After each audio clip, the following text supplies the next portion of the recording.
Hello, I'm James from Shadowfyre Innovations, and I'm here today to talk about a new technology, GP Speed. Now, quick poll. Hands up, how many of you have sped before? Right? We've all done it. I know I have. You just want to get somewhere a bit faster, and you figured, hey, it's not going to hurt anyone. But it does hurt people. ICBC has found that almost a third of all fatal crashes within BC are caused by speeding. It's a top contributing factor to fatality. A similar study from the US found that, as well, roughly a third of all fatal crashes were caused by speeding. So we can see speeding is definitely a large issue. And we here at Shadowfyre Innovations, James, Zijan, Eric, and Stephen, we've all been working hard to create a new solution to this speeding issue, GP Speed. Now what GP Speed is a speed limiting device that functions off of GPS data. So the GPS data is going to say, okay, this is where you are, here's the speed limit of the road, and we're going to feed this into the computer, which is also going to take input from the speedometer of the car, and it's going to process these two things. And let's say the car is speeding, well then it's going to communicate with the throttle valve to let less air into the engine, which is going to then gradually slow down the car as the engine can't be burning as much fuel. So slow it down, and then it's also going to send out a warning system to the user per speaker saying the speed limit is, so let's say 50 kilometers an hour for this area. Now, speed limiters, they've all had different effects worldwide, and we can say it's mostly positive. Within the UK, speed limiters are already implemented on heavy transport vehicles.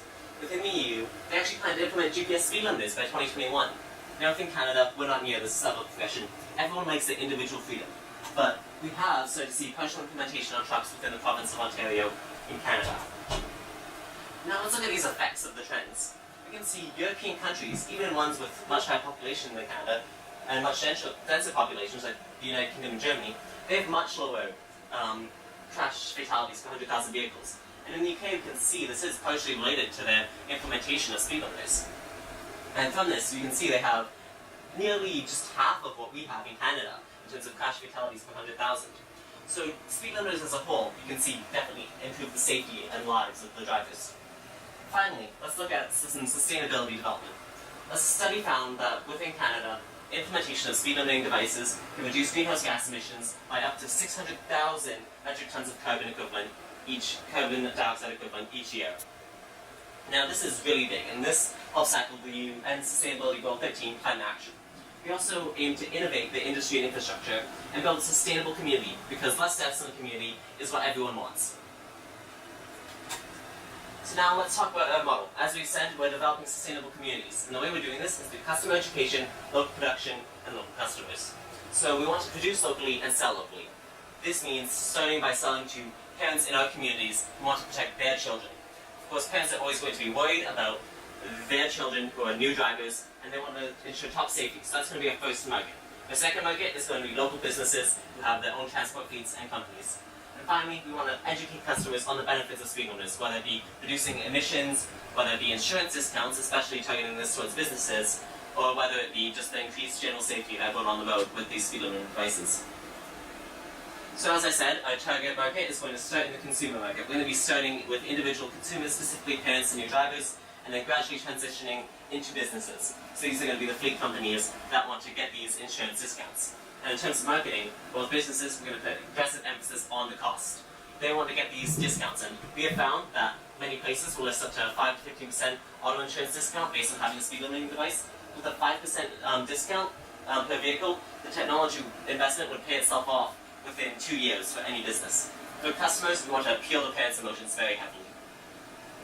And make sure that because obviously parents themselves may want freedom, but for their child, they want the most safety as possible. So that's what we're going to be appealing to there. Now quickly, let's go over our finances. Our ask is going to be $10,000 for prototyping. We already have basic prototyping available, but we want to really improve upon this, as well as $100,000 to start an initial manufacturing, totaling to $110,000. Our expenses per unit are going to be around $110. The largest share of this is the processing unit, as well as the various other electronic components, such as the GPS antenna and the wireless, the wires and other miscellaneous electronic expenses. Finally, our projected sales, based on just market research and local communities, we're projecting about 200 sales within the first year, and then by the fourth year we should be making around 1,000. This is based on how we plan to grow and our market research. So from this, based upon $90 per profit of every device, we are expecting to see very much in the red in the first and second year, but by year 3 turning a profit, and then by year 4 we expect to make in revenue twice of what our initial investment was. Finally, just because this is a new market, we have some risks and some mitigation strategies for them. We're going to be market pioneering. Of course, in Canada, everyone wants individual freedom. They don't want to be restricted.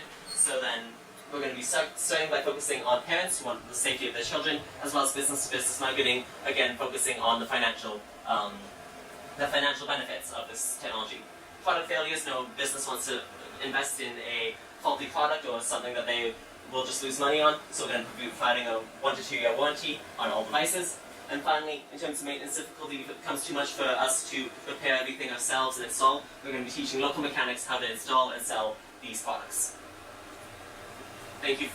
I have been James Sokochai from Shadowfyre Innovations. Thank you for your time, and I'd like to now open the floor to questions.